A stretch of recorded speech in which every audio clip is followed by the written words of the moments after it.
violents contre vous pour essayer de vous faire taire, des choses comme ça? Oui, ben, justement, celle avec mes petits-fils, là, le week-end passé.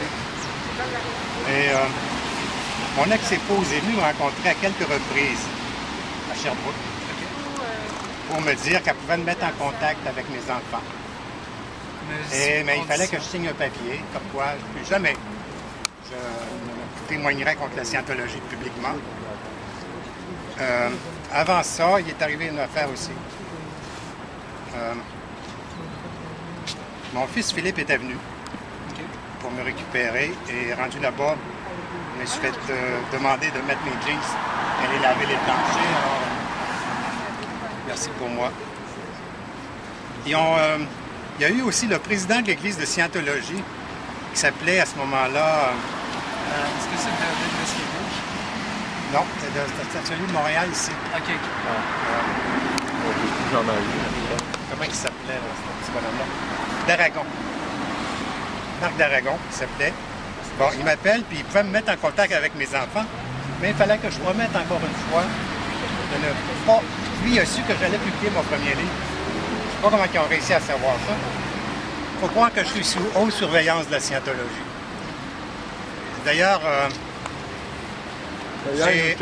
j'ai eu récemment dans mon ordinateur un cheval de Troie qui a été envoyé par mon fils Philippe.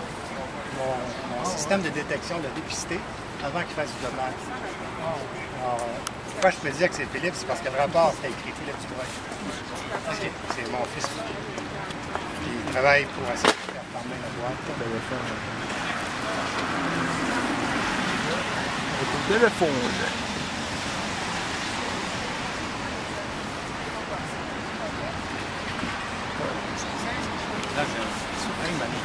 Là,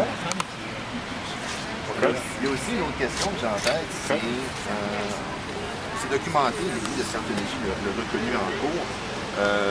C'est ce qu'on appelle l'histoire d'Exilus, le mur de feu au T3. Donc on dit que, bon, grosso modo, les grands enfants extraterrestres exilus ont fait un génocide extraterrestre, des martiens sur Terre. On a des ordres. Il a gelé des extraterrestres puis il les a envoyés dans les volcans, ça. Effectivement. Des bombes atomiques. Effectivement. Donc, quand vous qui êtes à l'intérieur de la scientologie, est-ce que vous avez entendu parler de cette histoire-là? Et sinon, de quelle manière c'était couvert à la scientologie? Parce qu'on sait qu'il fait tout pour cacher cette histoire-là. Ouais, ça, c'est interdit. Tant que tu n'es pas rendu à cette étape-là.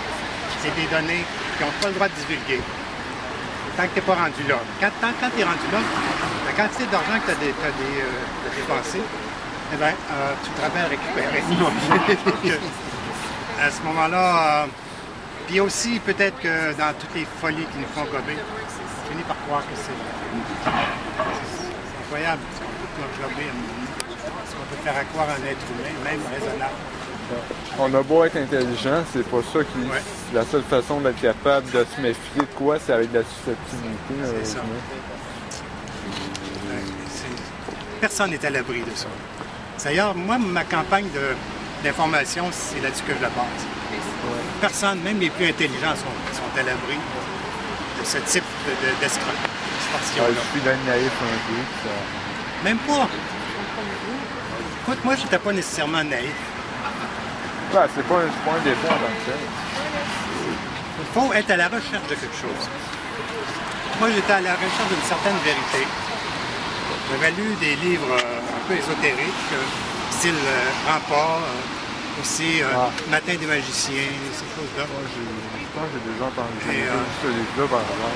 J'avais comme l'impression que ce groupe-là est un groupe justement capable d'aider les gens à évoluer.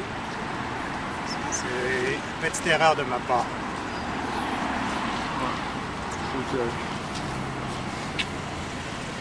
Translate something someplace. Alright. Huh? Yeah. Okay, yeah. Knowing Scientology as you do, and knowing us as well as you do you think our current tactics of protesting and giving information can have a valid effect against Scientology and, in the end, bring down Scientology? And if you don't, do you have any suggestions of any changes or things that we should adapt to? Oui, donc ce qui explique, c'est que compte tenu de tout ce qu'on entreprend comme campagne, Nous entendons comme campagne contre la scientologie. Est-ce que les tactiques qu'on emploie sont les bonnes tactiques? Et sinon, qu'est-ce qu'on pourrait faire pour rectifier le tir, pour avoir des campagnes qui sont beaucoup plus efficaces pour combattre cette secte-là? C'est la bonne traduction? C'est une bonne question, mais j'ai pas la réponse, malheureusement. Okay. Je pense que ce qu'il faut, c'est faire quelque chose, et c'est ce que nous faisons ici. Le mieux, c'est de faire tout ce qu'on croit possible de faire. C'est le plus important.